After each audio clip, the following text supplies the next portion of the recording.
Thank you very much for joining us on Job Seeker Nation. This is the show where we talk about all things job search.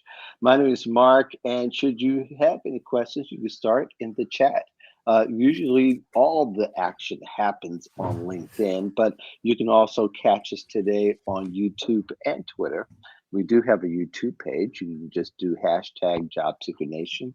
We're real easy to find. Hopefully, you'll get a lot of the show. We talk about what do recruiters know that you don't. And I'm sure I have two recruiters here who know some secrets. Hopefully, we can get a little bit out of them today. First of all, my co host, Jack Kelly, Hey. is the leader of Recruiter.io and also a Forbes senior contributor to Careers. How are you, sir? Good. Excellent. It's good to see you again. Jeff, good to meet you. And back at you. Yeah, I understand you have a couple of years of experience recruiting, Jeff. I brought it to an end a few years ago, but Was it 40? Something like that? It's like 44 I did it. Yeah, that's a long time. That Let's is put a it this long way. time.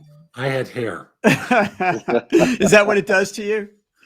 You know that. Yeah. Did you, when you started out, did you have gray? No, not at all.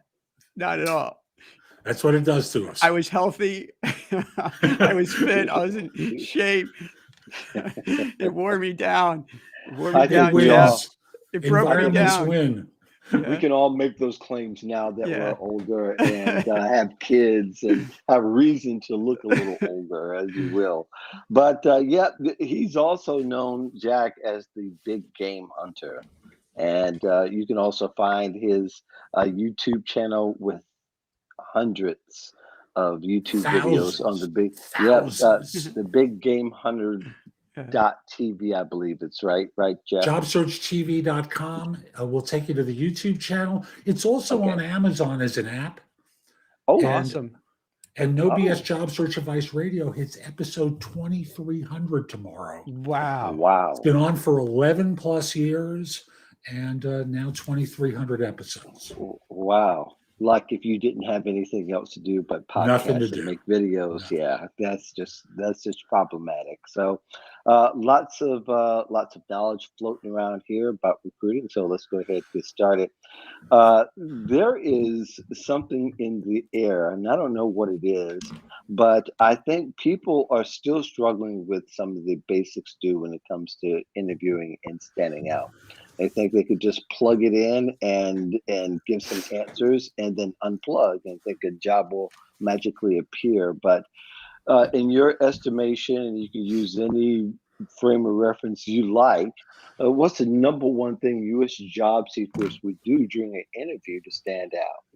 And we're going to start with Jeff, the big game hunter. So I'm actually going to start right before the interview because I think most job hunters act like amateurs on interviews. And by that, I mean every great athlete rehearses, practices. Like LeBron is practicing 7 days a week during season, and he eats a certain diet 11 months of the year. And every great entertainer rehearses. But job hunters go on interviews, and the first time the words ever come out of their mouth are at the interview. And then they wonder why they don't get results.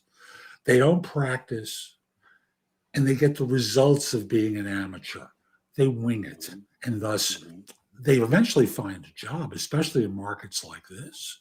But they miss out on so many opportunities by trying to learn through trial and error that they blow it. So to me, the biggest thing is about practice. And frankly, the biggest thing is as the interview is starting, not confirming that the requirement that they think they're interviewing for is actually the one that they're interviewing for. Because job descriptions to me are 80% accurate at best. Mm-hmm. Oh, you give that much credit? Gosh. HR people laugh when I say 80%, and a few have said if we're lucky. So yeah, because really, essentially, employers are as bad at interviewing as job seekers are at interviewing. We expect that, people think that, that the person that they're in front of are covering all bases of interviewing. And the last piece they even think about is the actual job interview. They're just going off the cuff mostly. So they're also guilty of being bad players when it comes to practice and being prepared for an interview. No one trains them. No, no, They get absolutely not. they get promoted to a manager. Maybe they've interviewed along the way, and they get to interviewing, and now they have to manage people who are doing some of the interviews for them. Yeah. And often those interviews come out as, "You got a few minutes? Could you talk to Jack here and just spend a couple of minutes talking with him about his experience and check him out, and Mhm. I'll come back in about 20 minutes." And Yeah. no one tells them how to qualify. The process Right. is broken because amateurs are running it. Oh, right away, some praise. You got a ringer in the audience. I can tell. Thank you, Yvonne Jackson. Yeah, Robinson yeah, Jackson. Yvonne Jackson. She's throwing it up. Thank you very much, Yvonne, for watching. We do the best we can here. Jack, your number one thing, You which know, job seekers would do. I got to say, I really liked his advice, and that's kind of what I was going to bring up. So he stole my thunder a little bit, but I'll just amplify his point. Um, is that I love it when a job seeker could really concisely offer what they do, their responsibilities, and what they're looking to do next. And when I say it this way, it sounds so reasonable, doesn't it? It sounds so logical. But I think, as Jeff was pointing out, oftentimes people don't practice or run through it and prepare and get an elevator pitch down tight. So then when you go into the interview, they're kind of all over the map. And it's very, for the interviewer, the hiring manager, to sometimes process it because they just want a narrative. It's like watching a good television show, a good movie, or reading a good book. You want a tight narrative that makes sense and you can follow it. Same thing when there's a job seeker. Hey, Jack, this is what I do. And they can check off all the, here's what I want to do. So they're clear about that. And then even if they could then, articulate, hey, here's what I'm looking for in terms of compensation, salary, bonus, benefits, and so on. So then I have it like tied up in a bow, like, oh, this is perfect. Now, it could be that when the person gives that description, they're not the right fit for it. But that's okay, because let the person know. And we know, like, all right, we didn't waste a whole lot of time because this is not the right fit. But if they are the right fit, then it's perfect, because now, Jeff, you can appreciate this because you get that feeling, right? When you get that candidate who could really sell themselves, because then you have a really good shot at getting that deal done, because they just have that certain quality, that they could come across, they could sell, they can market, they get it. And that's when, like, as a recruiter, you get that, like, you light up because you're like, oh, all right, person has the whole package. They may not be actually the best, but Mark, sometimes, Jeff, I'm curious what you think about this. Sometimes they don't even have to be the best, but if they know how to, they have a little charisma, they could schmooze, they could sell themselves, that'll beat out someone with an even better experience and smarter who can't really sell themselves and market themselves. Right? Well, I think part of the challenge is that the way that we grew up selling ourselves actually is kind of the antiquated way of presenting themselves, because they focus so much on willing and impressing that they really don't say a whole lot. Well, what I'm saying selling, well, I don't mean to interrupt, but like when I say selling, I don't mean like just like the cheesy car sales. Maybe I should qualify it. But that's what happens. Yeah, it's more of like really just really walking through what they do, like how Jeff introduced himself, like, hey, I've been doing this for X amount of years. I have X amount of shows on Amazon. I have an app on Amazon, and just walking through without a lot of BS or bluster. Just here's my achievements, boom, boom.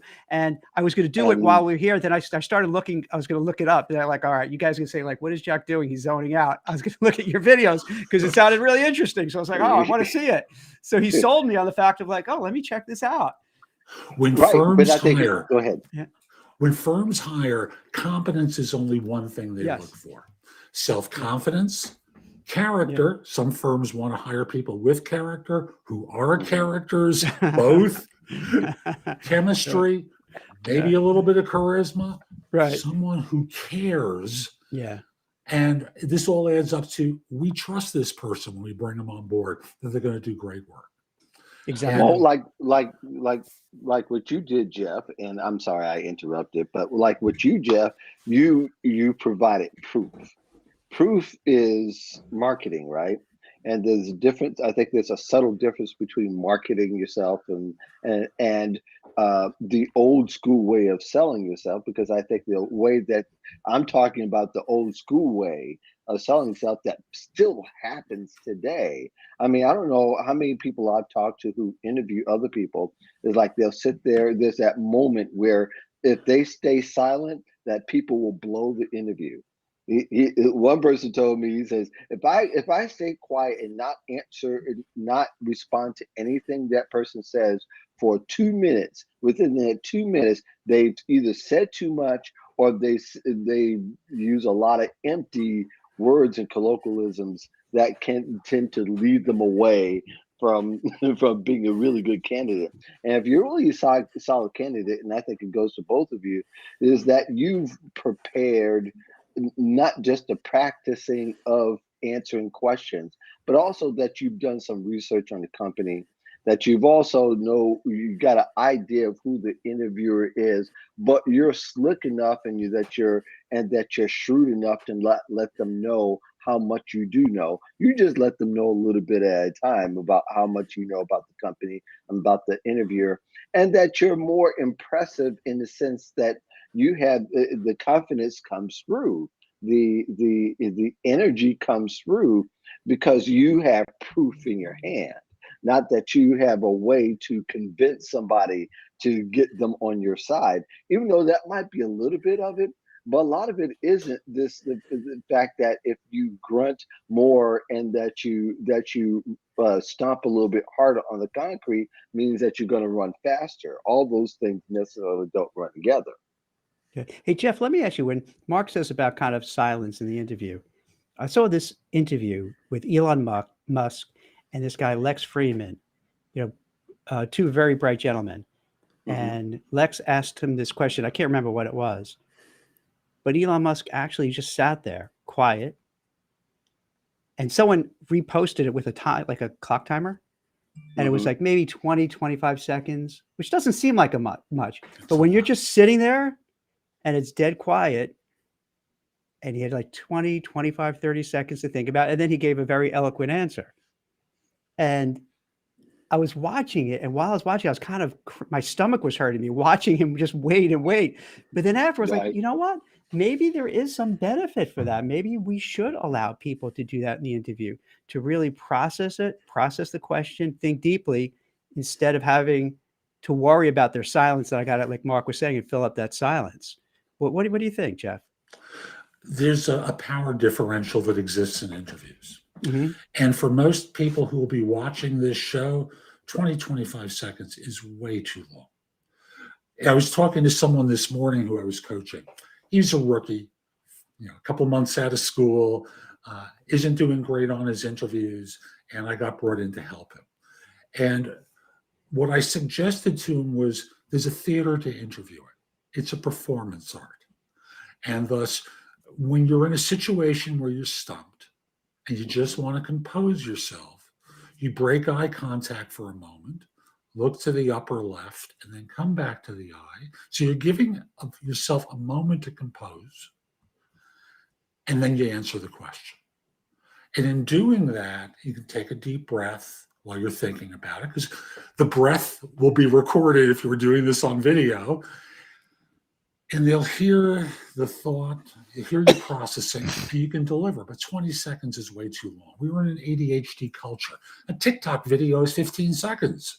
So you can't wait 20. That's past the TikTok time. You got to come back sooner than that. And Elon has power.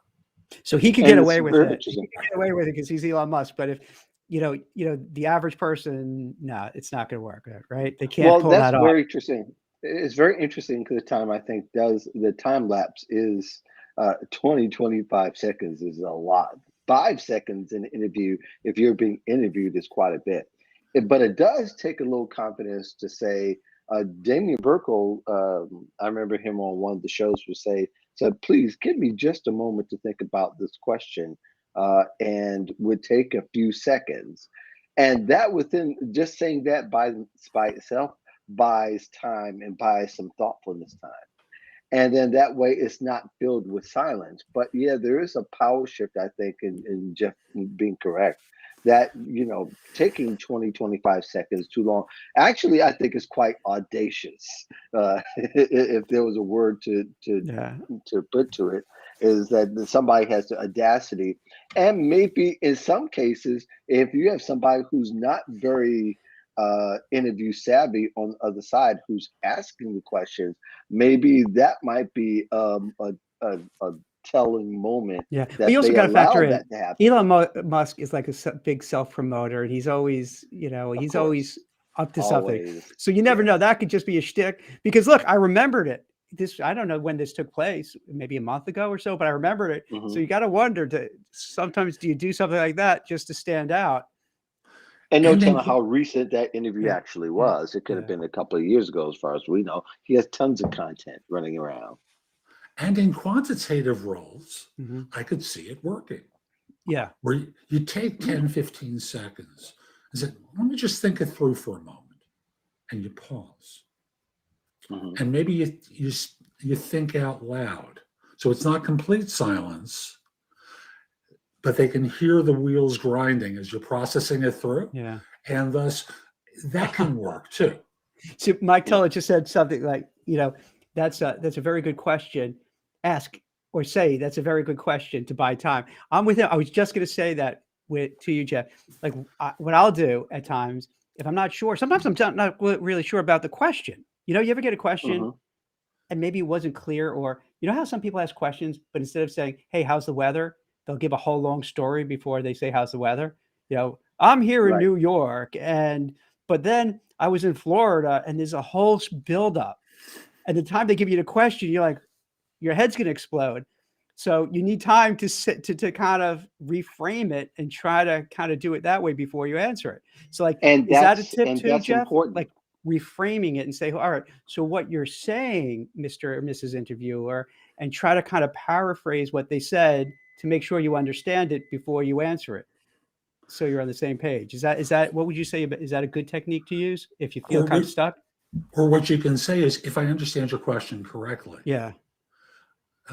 And then you parrot back what you understand they're going for. Yeah. And then from there, you can clarify. They have the opportunity to say, yeah, that's fine. Or Yeah. let me clarify it for you, or take it in another way. So you're confirming in the course of, and again, you're buying a little bit of time there by saying this. If I understand your question correctly, you want me to talk about my experience with, or how I went about this, or how I would do this, because it would tend to be more in a hypothetical question than anything. Yeah. What do you feel about this, Jeff? This happens in politics a lot. That drives me crazy when I watch it. They'll ask someone a question and they completely sidestep the question and answer a different question. Of course. And then usually Politics, they will. the interviewer doesn't hold them accountable. Say, wait a bit, Mark. I asked you, is it, day or night? And you started talking about, I don't know, snow. It's like, wait, no, that wasn't the question. Get back. But they let it go. And that always bothers me because like, all right, wait, no, you completely evaded the question.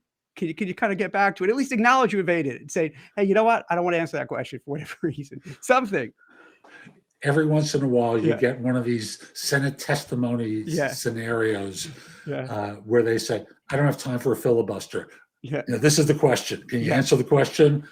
Okay, you're going to filibuster and sidestep. Got it. Okay. Yeah. But having said all that, I Yeah. think there's another point where people do get to an interview and they realize maybe they didn't answer the question.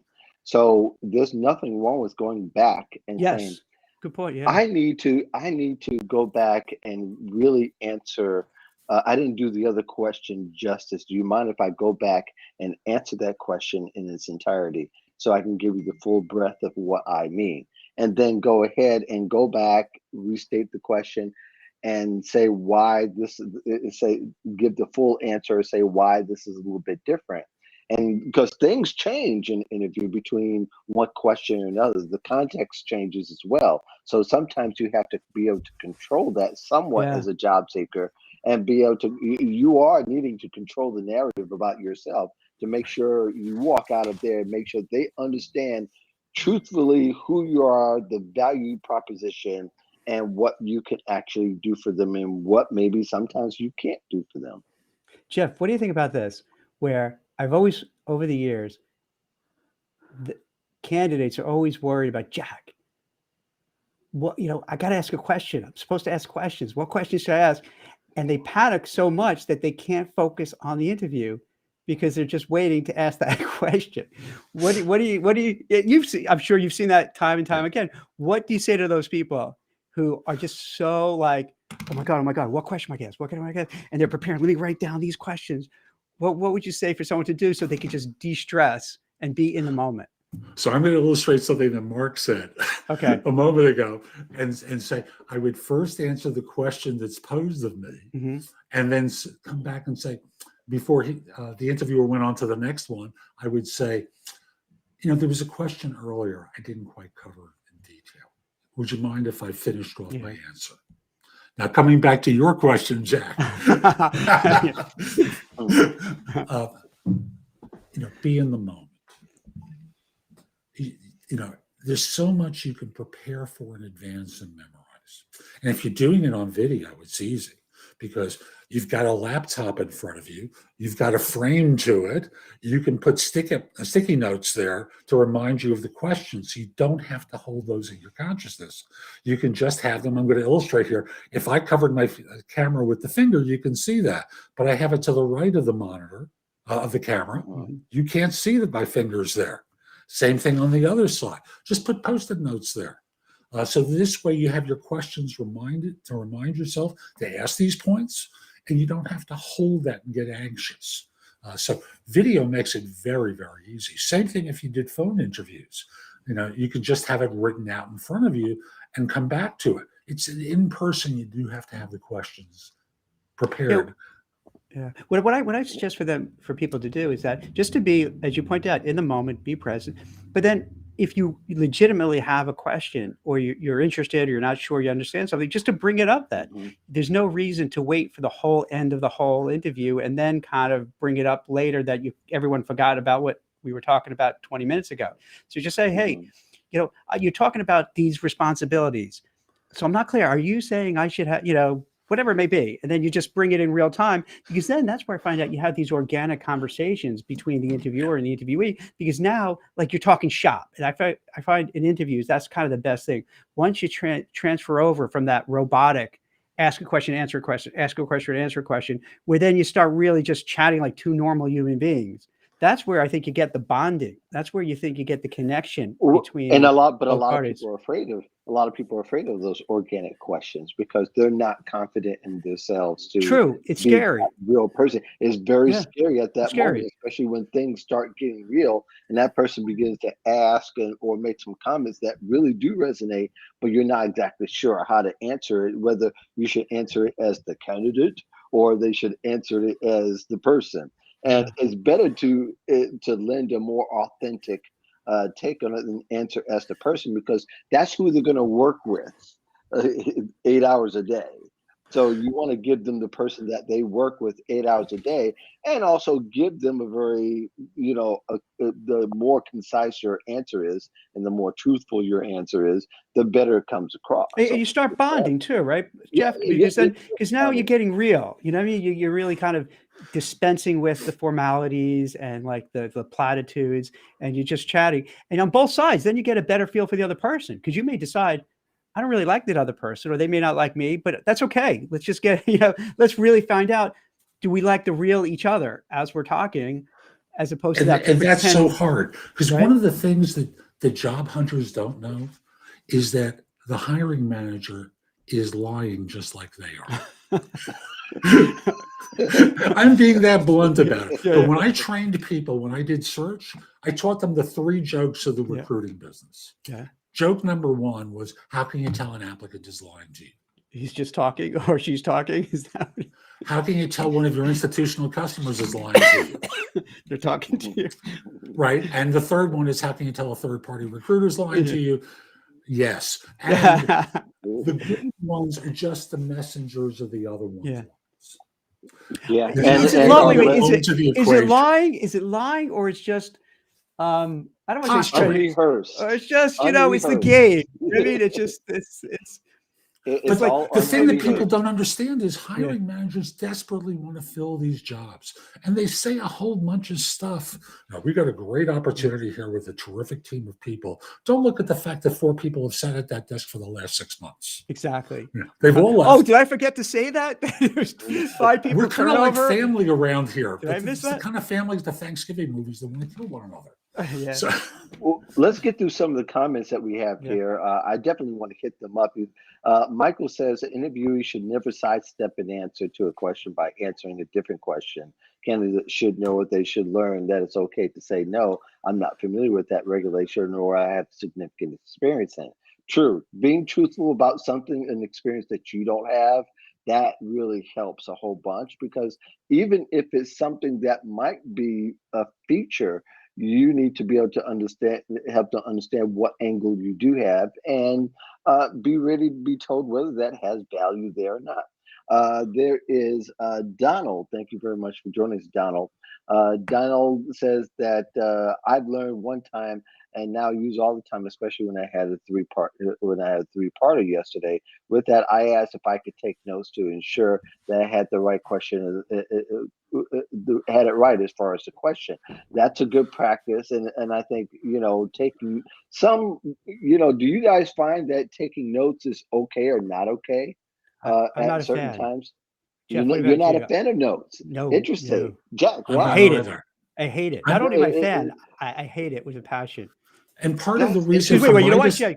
You know what it is? Because, like, say you're talking to me now. This is what it's like for, like, if a candidate is talking to me, right, and I'm taking notes. Like, if you talk to me, Jeff, this is what it looks like. blah, blah, blah, blah, blah, blah, blah. I'm like this. It's like, what kind? There's nothing. And I'm like, you writing this down, and what kind of The there's no person rapport. appears disengaged. Yes. That's very interesting, Dude, because I'm at telling one you, time, it drives me nuts. one time I thought that was, if someone wasn't taking in notes, that they were disinterested, and that's all a perception thing, isn't it? Just I my mean, opinion. I can't. I'm not. I'm not saying everybody should do it. It's just me personally. I think it sounds like Jeff too. Right. It just seems like I want to have contact. You know what I mean? If it's a video, you want to see the video. If you're in person, you want to make eye contact and get to know. And if someone's with their head down just taking notes, they're pulling themselves out of that conversation. And to me, it sounds kind of rude. It seems kind of rude. I think It's it depends on how someone takes notes. If somebody's really copiously trying to draw a transcript from the conversation, I imagine that would happen. That's true. But if somebody's, just highlighting some words, I think it doesn't seem as bad. But I think we think of note taking because we think somebody's diligently to note taking, when they're really just writing down some ideas or writing down what is said so that they can remember what to say, All right. in like a thank you note, and saying, "Hey, we talked about this. I thank you." And try to remember those things. But I think that's very interesting. Jeff, You know what? you said you weren't a fan either. No. And if you think back to one of the answers I gave earlier, so if I understand your question correctly, number one is you want me to talk about such and such. Number two is this, that, or the other. Let me do number one first, okay? Or let me start with the second question first, and I'll come back to the first one, okay? And thus you can manage it for yourself. And if there's a third part, you can always say, and what was the third part again? And it's human. It's a human response. It's You know, human. you know what I like? But if you do it a lot, then it becomes annoying if you're always asking for them to recant, and that's a double-edged sword.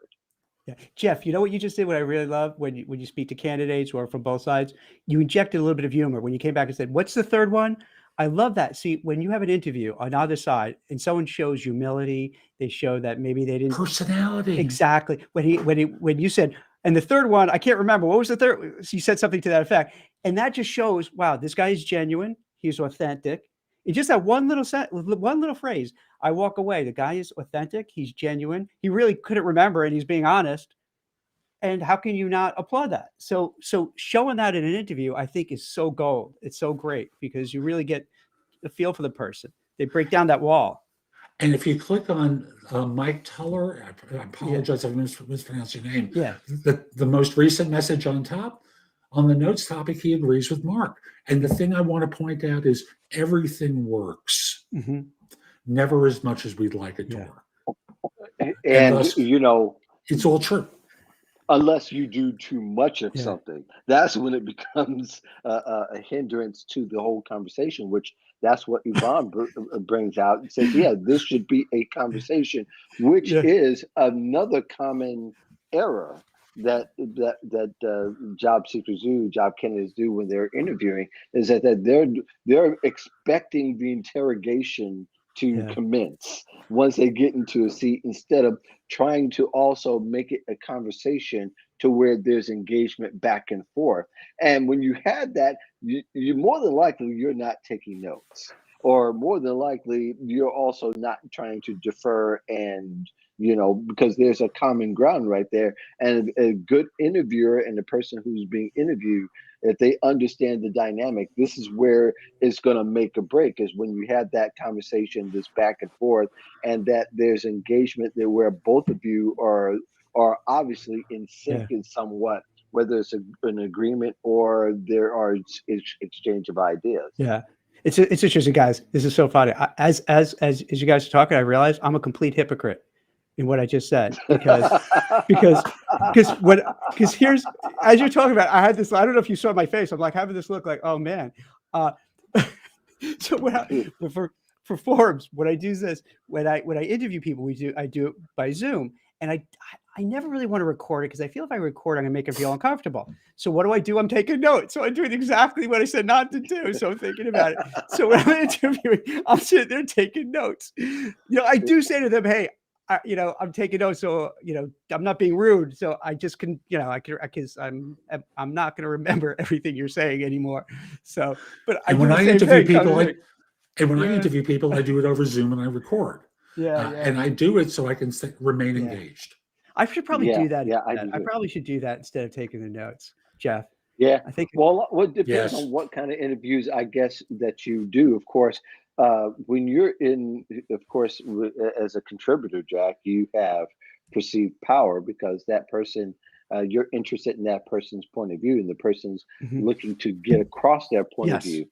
So therefore, there is kind of there's a pendulum swing that's very natural and should go back and forth.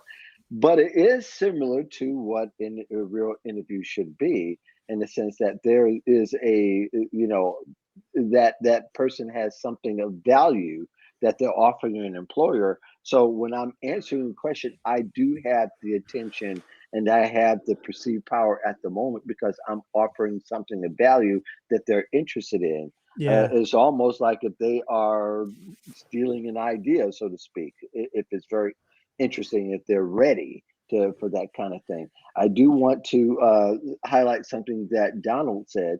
He said the one problem I had in virtual interview, and that's a different dynamic. I think a lot of us, I think here we were talking about in-person interview, but the virtual interview is a little bit different. That I was looking up at the screen, but the panel of three looked like they were a million miles away, and that they were looking far up to me in the sky. That happens. Yes, absolutely. And especially in the virtual interview, it is much easier for anybody to get disengaged, because they see, like, how you have Jingles walk across the Jingles floor, hasn't done that in a while, Mark. I know. That's a cat. I have 2 cats and 2 dogs, Jeff. So like somehow, I don't know why they don't come here anymore. Take me down to Junior's farm. Hey, wait, Jeff, let me ask you this about interview. So when I interview, whether it's a candidate or like I'm interviewing, there's some CEO or exec to write about for Forbes, I have a very casual style. It's just conversational. I don't come in there like, okay, now, and what I mean, put on this phony. And I notice I get so much more out of people, because they forget that it's kind of an interview, and that we just start talking. When you interview people, how do you do? So like, are you like a very structured, have a format, very serious, or do you just engage in a just a casual conversation, but you really know where you're going with it? Mark, what do you think? Structure. I've interviewed him twice. Structure is about, and I appreciate it, because I know exactly where it's going. as opposed to you, we could just sit down and just talk, and we can come up with 60 minutes of content like we do every week. Which by the way, there's structure to Yeah. that. But other people require that structure. So, but And you know Jeff what's is funny? all about the structure. You I are. don't See, you think of myself surprised me. as I would being have thought you were. structured. Yeah. You know, I don't think of myself as structured. The only Okay. thing I lay out in advance is an opening question. hmm That's as much and an intro to the show. And then But from there, you asked, for to as a pre-interview meet before the actual interview, which not many of us who have been podcasting for as long as we have, we don't do pre-interviews unless, of course, the person that we're interviewing is asking for it. But you asked for the pre-interview, yeah, so and that's the reason I do structure. it is to set the topic and to connect with the person as a Yes, person I do in that advance too. of the Yeah. conversation. Exactly.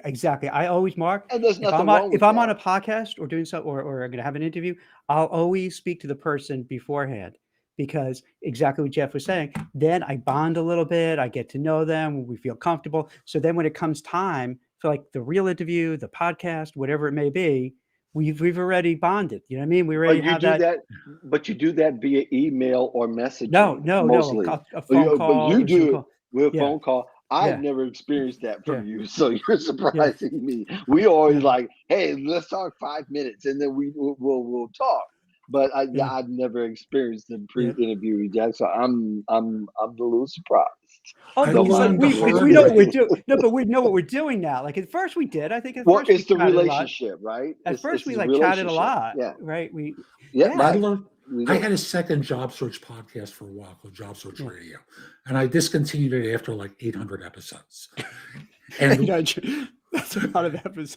in the first 3 years were interviews once a week before I Yeah, went to a 6-day-a-week format. yeah, And Mhm. I learned the hard way that I had some guests on that were runaway freight trains, or Mm. they had topics that were useless.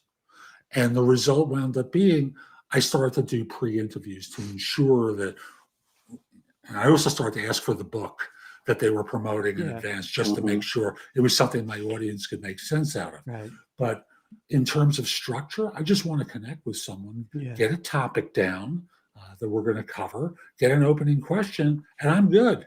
You know, book yourself for the 1 hour slot on my calendar. We won't go anywhere near that long. The interview itself is about 30 minutes ish. And the only thing I prep for that is the opening question. And with some guests, yes, it's you get the book. You know, you read the book.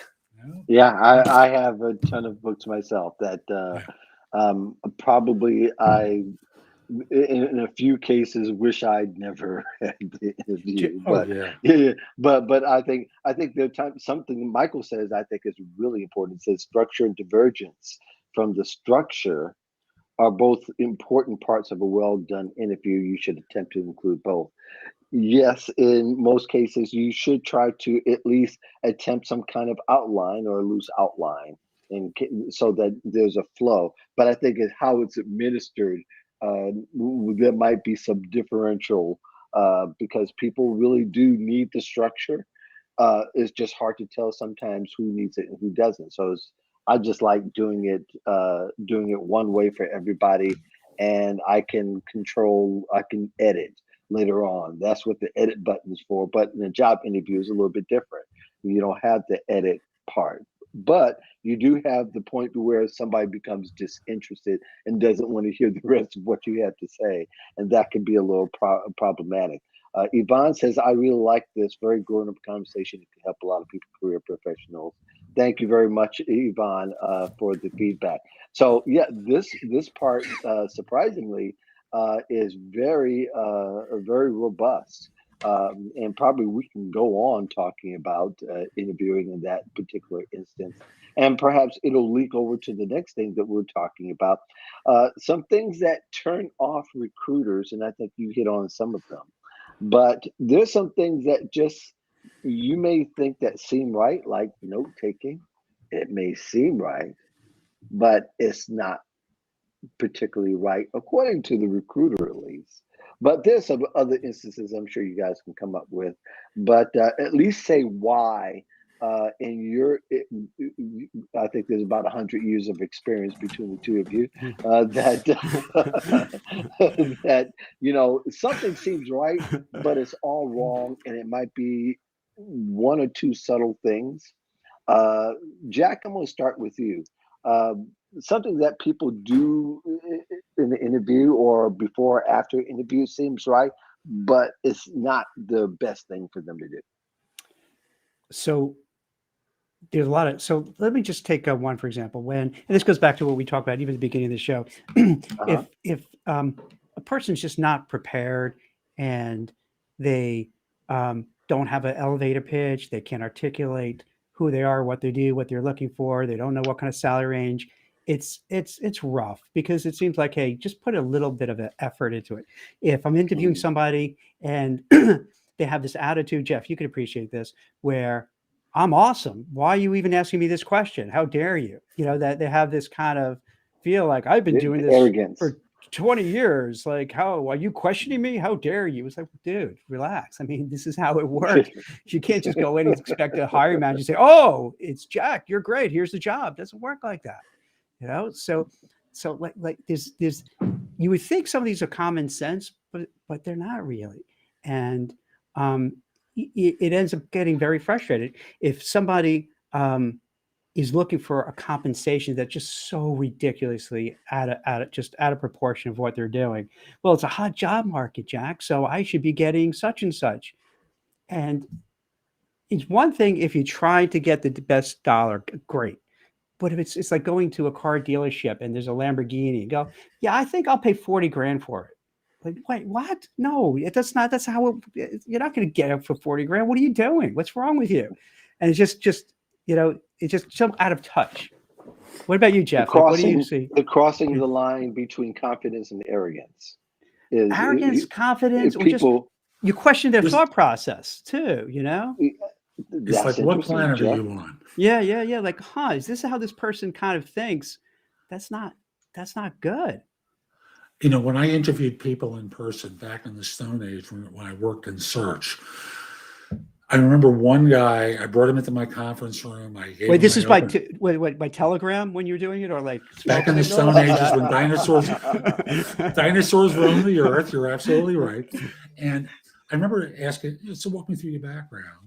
And 5 minutes later, he's basking in his own magnificence. And I said to him, time out for 1 second. Do you remember my original question? Yeah. And he went, no. No.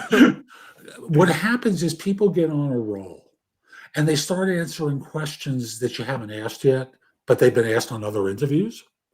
So they think that's where you're going to go. So they just keep proactively answering questions and you haven't asked them. So they think they know what's on the dance card. And unfortunately, all that's happening is, I use the phrase, basking in their own magnificence. Yeah. This is an interactive process. When I coach people about answering interview questions, I say a minute to a minute 15, tops.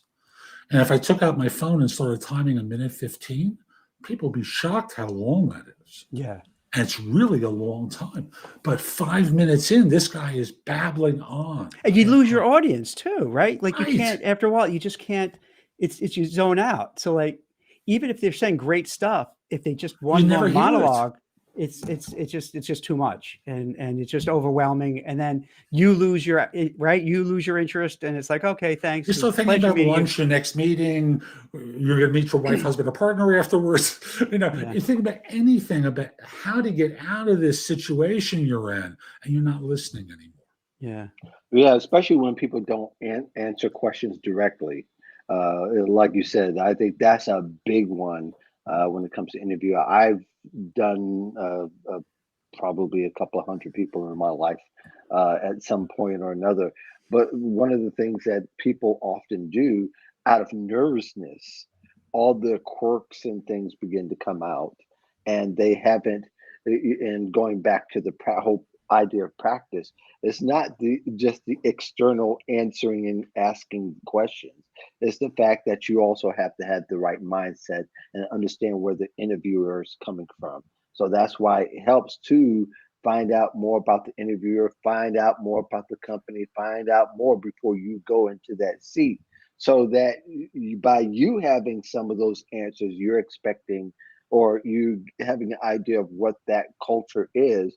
If somebody's giving it to you from the other end, and you're going, that's not what I heard, but you don't have to tell them that, nor do you have to show the body language. You're just playing poker. So, yep, I've got a roll flush, and nobody has to know it. And I think that's where people really come the lack of preparedness. And I think it does cross the line when people think that they've got all the answers and they're answering just like it, and you can smell it a mile away. And you want to flee. And if you get a number of them, then your tolerance becomes a little bit short. Okay, this is the fourth guy today thinks that he's a gift from God. Let me get rid of him right now. And so I think it goes through the recruiter's mind as well. Of what doorbell? It goes through the recruiter's mind as well. How you're going to really just be able to answer the question enough to where it makes the point and that you can move on in the conversation. Jeff? So if I understand your points correctly, because you did cover quite a few here, there should be limits that you place on yourself so that you make the conversation an engaging conversation, that there's give and take. Because if you monopolize the conversation, you lose the audience. To bring in Jack's comment as well. Fundamentally, yes, I agree with you wholeheartedly. The goal is that they know, like, trust, and respect you. And in doing that, they get a sense of your competence, your self-confidence, your character, your chemistry with them. Maybe a little bit of charisma, because I know they like charismatic people more, but that's not a requirement. That's one of those optional characteristics. You show that you give a damn, and all that ends up to they trust you. Because if you don't act like you care, then they worry about whether they're going to hire someone who is treating this as a job, a job. And with all the negative stereotypes of this being, okay, I can do this, versus someone who actually cares about what they do. You bring up an interesting point. Really? Trust. Yeah. Well, you brought up several interesting points throughout the conversation. But you bring up a point that I think is really talked about is what, as an interviewer, as somebody that's hiring, and somebody that's recruiting for a position, what gets your trust? Connection. How you connect with someone. Now, the easiest way to break down some of the barriers to me is with a smile and the twinkle in your eyes. It's like, so often, I know when I talk to people, one of the things I have to break them out of is being professional. When they're professional, they're robotic. It's like, okay, I will give you all the right answers. I will give it to you in a way that you will be pleased with my answers. And unfortunately, you're boring. Where you can bring your personality out, like Jack, pointed out that I cracked a joke at one point. It got his attention. He liked it. No, I'm not saying to be a comedian, but to have a degree of humanity come out, so that this way they like you too. And you use your voice to draw people in and convey sincerity. So what I'm doing here is illustrating with my voice by slowing down my speech a little bit, that I can be sincere. Because I've been pretty energetic up until this point. But when you show some contrast, they get the feeling that there's some texture there. See, Jeff, you bring it on some great themes that I'm down with. It's a couple of so one part. I grew up in Brooklyn, and you talk fast, and this is Brooklyn before as well, hipster and gentrified and all that stuff. And I've worked on flattening out my accent, but then also when I speak to someone, let's say I'm speaking to a person in the Midwest, I've learned to kind of mirror the person and just kind of tone it down because I'm talking really fast and I'm talking really a mile a minute. It overwhelms the person and it's not going to work out well. So I have to do that. And then similarly, if you have either the recruiter, the interviewer, or the candidate that just has one voice, like, just stays at one flat voice throughout the whole time thing, it doesn't work. But if sometimes you're like, you just point out, you're a little quiet, and then they have to kind of lean in to listen to you, or then you get a little excited to bring it in, it just livens up the whole interview process, and it makes the other person just feel that you kind of envelop them in it. And then they get interested because then they realize, oh, wow, I'm actually talking to a human being, not, as Jeff said, a robot. And so I think that's where you're kind of alluding to, where by doing that, it's almost like using your voice as a musical instrument, Right. to kind of to play, something to just bring it out of the other person. It's a storytelling mechanism Yeah. that is so effective if you can, it's sort of like having a story where there is the beginning, there's a climax, and then there's an end, there's a protagonist, and there's an antagonist. You just got to make sure that the right parts are at the right time. You don't want to make a person an antagonist.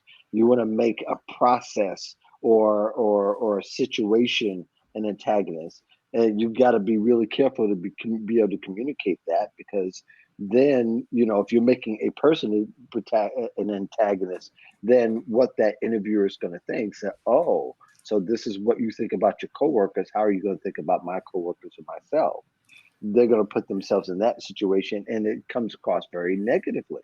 So I think, but I think the point being, though, is that if you're that textured, especially in your storytelling, as you're telling different things, you keep people pretty engaged. I mean, if somebody talks loud, then also lowers their voice and say, but you know what? This is what else happened. You got me. Yeah, It's Joe Biden. Right? Joe Biden. But he does that in a cheesy way, though, doesn't he? Like, it's like someone told him to do. Someone told him to do it, and he does it, and it's like that's what I thought too. I think when you go from styles that aren't as storytelling in a sense of the spirit of it, and I think the spirit of it also counts, that you can turn people on or off. And and I think sometimes it has to do with background, but more than likely, if you're textured and if you're rehearsed and if you tell it well with a point, you got me.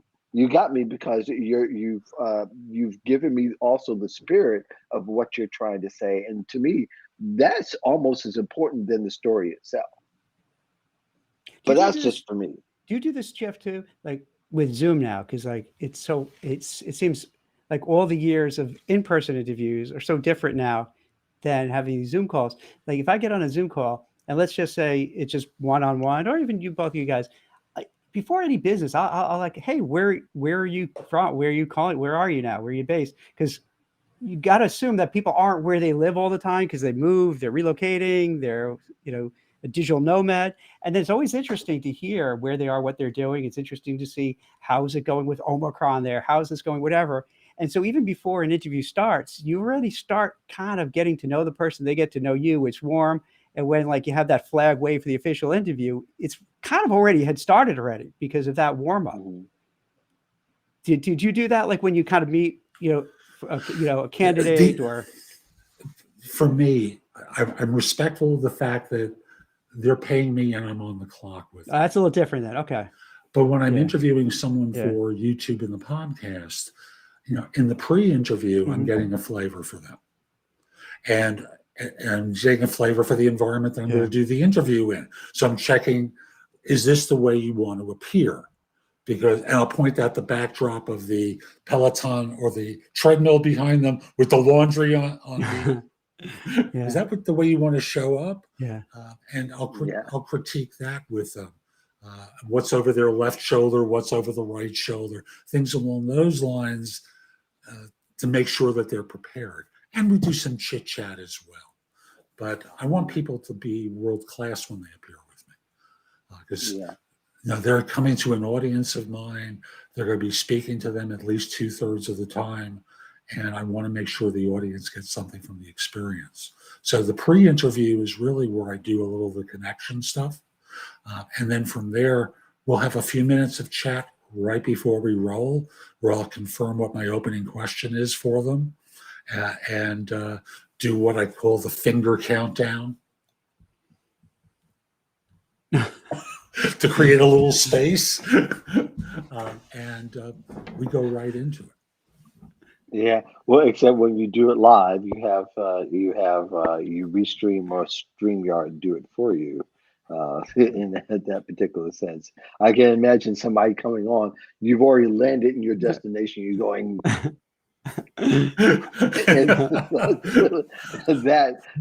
that's a very interesting dynamic. I do want to get some of the comments because there's a couple of conversations that are happening here.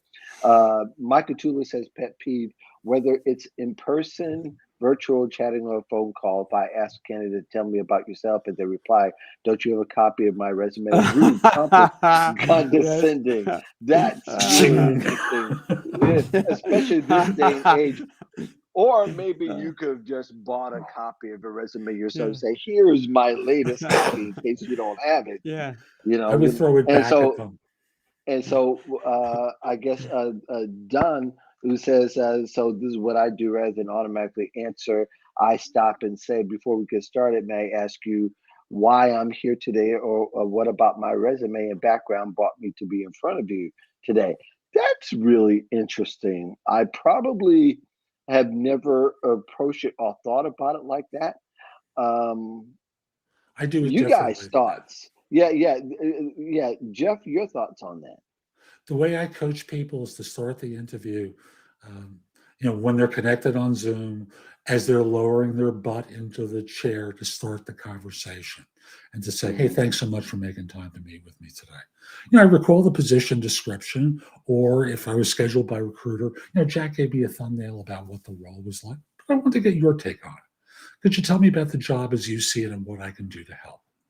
And the reason is, working with the assumption that job descriptions are 80% accurate at best, I want to make sure that right off the bat, I'm aiming at the right target. And thus, when they're answering, tell me about yourself, the first 20 seconds are about the general overview kind of answer. And then there's a bridge phrase that people tell me works like a charm. But what's probably most relevant to my background for this role is my experience with, and now you connect the dots for them, about what in your background works vis-a-vis what they're trying to find in someone. And you've thus done that in the first minute to minute 15. As you guys, I'm sure, know, if an interviewer has to drag the information out and pull it out of someone, they don't think it's a primary experience. But if you offer it up on a silver platter, their ears perk up. And thus, they suddenly go, people tell me it's like the Scooby-Doo moment. The ears perk up, and they really start listening after that, because you got them hooked. Yeah, Jack, that's what do you really do? important. Yeah, Jack? So I'm not sure I forgot already what the question was. So we let's go back to, so this is what Mike was saying about, hey, what brought me here, or that is that what you're referring? Yeah, right. Now, it's interesting. From what I would suggest that a candidate does in that situation to kind of get the ice broken. Is that what you mean? Yeah, more or less. You're coming into the interview. I think one of the examples was, they're asking, interviewers looking forward to hearing, why did I get here today? And then you go on to something else, like, don't you have a copy of my resume? That's how that conversation got started. Yeah. So because it's like, because you know what? Because I guess my style is a little different in the sense that really before it starts, I'll invariably always engage in just a little chit chat to warm it up, so that and then I notice it just kind of flows.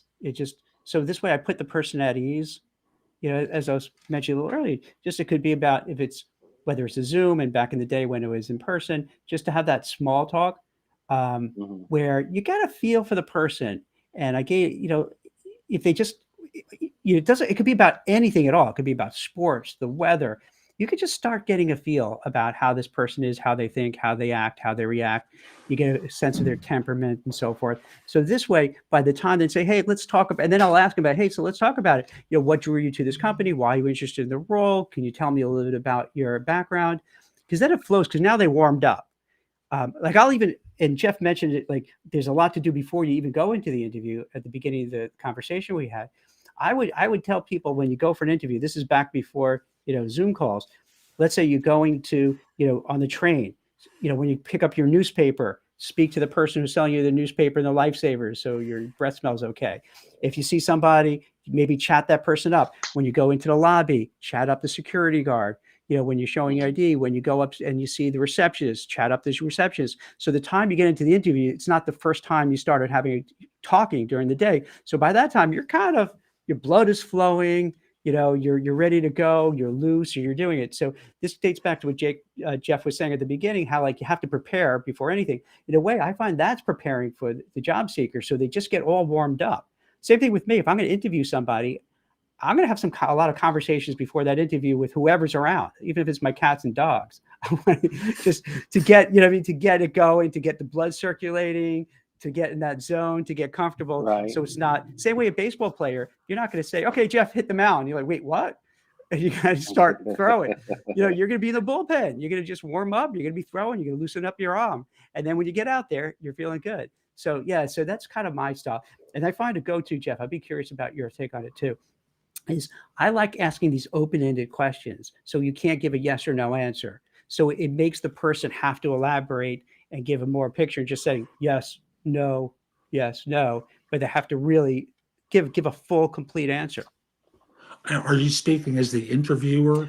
Both sides, like just to get it going. So they just can't say yes, no, yes, no. Or somebody who's so not as talkative. Yeah. Yeah. So for me, when I would interview candidates, when I was doing headhunting, there was the brief chit chat, and I felt I was on the clock. Yeah. Just my personality type. Yeah. I was on the clock with them. And I want to confirm my points, get a feel for them.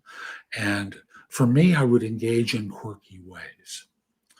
So the smile early, tossing them a question that they should be able to handle easily. And if they couldn't, I knew I had a problem. Yeah. And that as a recruiter signaled something to me. And if they had a really marketable background, I had to, shall we say, correct their interview technique right then and there. And just to confirm that when you go on to meet with institutions and you talk to hiring managers, is this what you do? Was this just for me? Yeah. Because so often they don't know whether they can respect the third-party recruiter. So I wanted to check whether it was just special for me because they were transferring their opinions of other recruiters onto me, or this is how they normally would do it. If it was just for me special, I would swat them away pretty quickly to let them know I'm not a rookie here. See, that's really an interesting point for people who are watching this, because I think they do that also with HR people and other gatekeeper kind of folks where they go, well, this is just HR. This is just the receptionist. Meanwhile, the receptionist, and it's old school now that Zoom, but I've met, still people do go in the office. They're the ones who would go tell the boss like, hey, that guy Jack was really rude to me. I just want you to know that, I mean, you may want to hire him. I'm not saying not, but he was rude and dismissive. So like everybody you speak to, yeah. And you do get that sometimes. I know what you're saying, Jeff. They're like, oh, you're just the recruiter. Why do I have to go through this? Come on, get me the interview, Jeff. Come on, right. But and that's the classism in interviewing. Yes. People have an association that certain people are the lower class. Yeah. And how it when they have a lot of influence. Bingo. It's why in my opening question, it's designed to I'm the interviewer. I have all the knowledge. You have none. So like a salesperson who walks in, a good salesperson doesn't walk in, open up their briefcase. Remember when we used to have briefcases and go, let me see what I have in here that I can sell to you. Yeah. No, you want to understand what the needs of the client are. And thus, why do you think that kind of pen would be good for you? Oh, I see. Let me talk with you, and then they try and connect the dots for the customer. Same thing on an interview. The methodology I teach comes out of old school, out of consultative sales, and it's designed to level the power, so there's no elevated power person there, Mhm. and thus you can have a good conversation with someone where you're connecting the dots for them. They trust you that much more, and you're breaking down some of the obstacles to connection. Makes Yeah, a lot of I sense. think the connective parts are really important. That's the main part of the conversation, is that when you're able to have dialogue without having that dance of power, which very often, sometimes the interviewer is not wanting that power. They're trying to give it away to the person that Oh they're yeah, interviewing. It becomes a mess more or less at that particular point. yeah. We're past the top of the hour. So, Jeff, the big game hunter, thank you very much for joining Yeah. us. What do you got coming up? Well, episode 2300 of No BS Job Search Advice Radio is tomorrow. Yeah. But let me just tell you, folks, my website has a ton of great information. Wait, Jeff, what is? I want to look it up now before. So what's the exact title again? No BS Job Search Advice Radio is the podcast. It's a video podcast on Spotify, the other platforms, it's audio. So that's tomorrow is episode 2300. Most of the shows are like short episodes, but once a week I do a long form interview.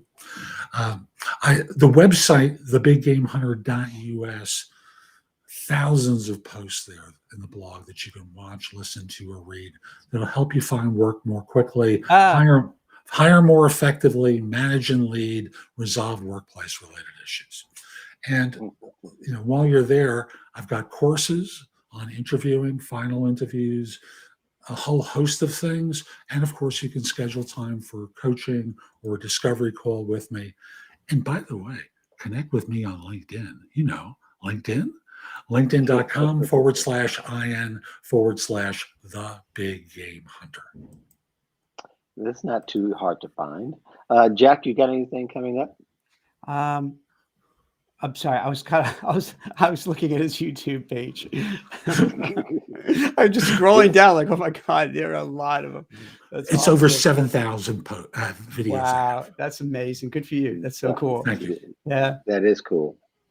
that's what. So what do you got? What do you got coming up, Jack? Anything we should look forward to? You know what? I've been doing a lot of writing, and what I'm pretty fortunate because, and I don't mean to go off tangent. I know we're kind of at the end here, but I think you guys can appreciate it. There's just like so much doom and gloom and anger, and that's permeates everything, whether in real life, online. So I kind of go out of my way to find interesting stories that are empowering workers, bringing positivity into the workplace, kind of cool new innovations, and then writing about it, where they're making a difference. So I've been doing a lot of that, and fortunately, there are a lot of companies, a lot of entities, a lot of startups that are trying to do that. So it's really been cool because I figure there's enough people who are purveying negativity and everything sucks and everything is terrible and the world's coming to an end.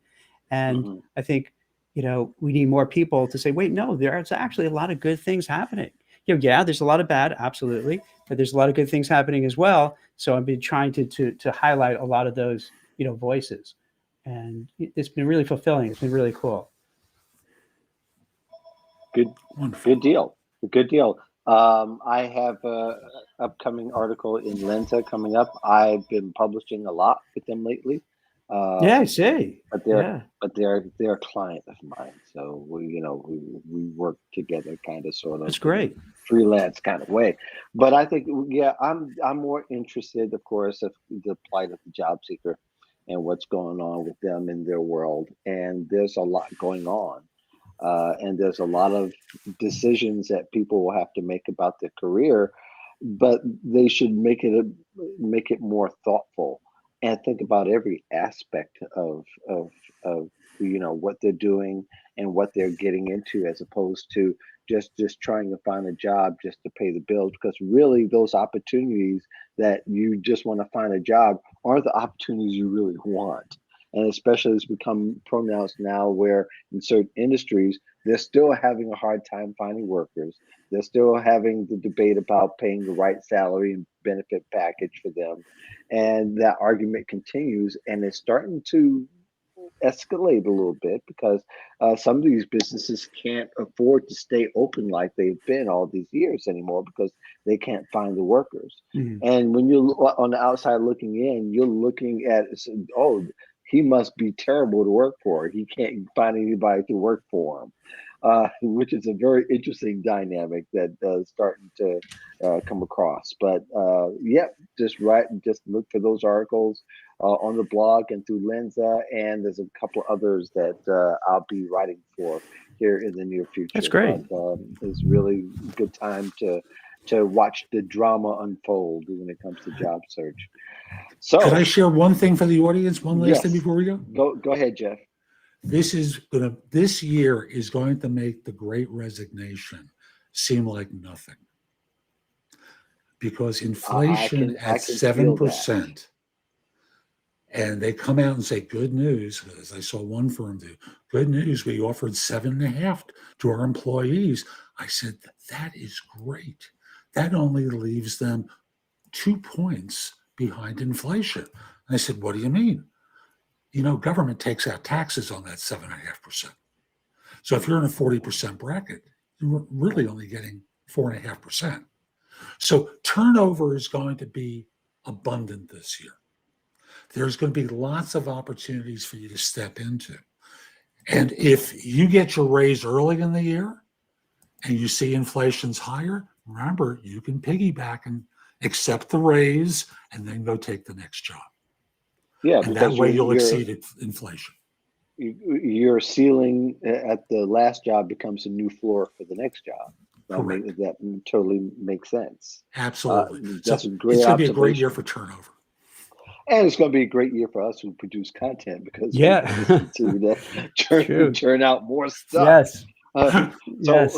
so let's end it here. 10 Okay. minutes over the past hour. Thank you very much for joining us here in the Job Seeker Nation. I almost forgot where we are. Join me on Yeah. Friday, the Modern Job Search Checklist with Damien and Matt Warzel, who was a guest on this show a few months ago.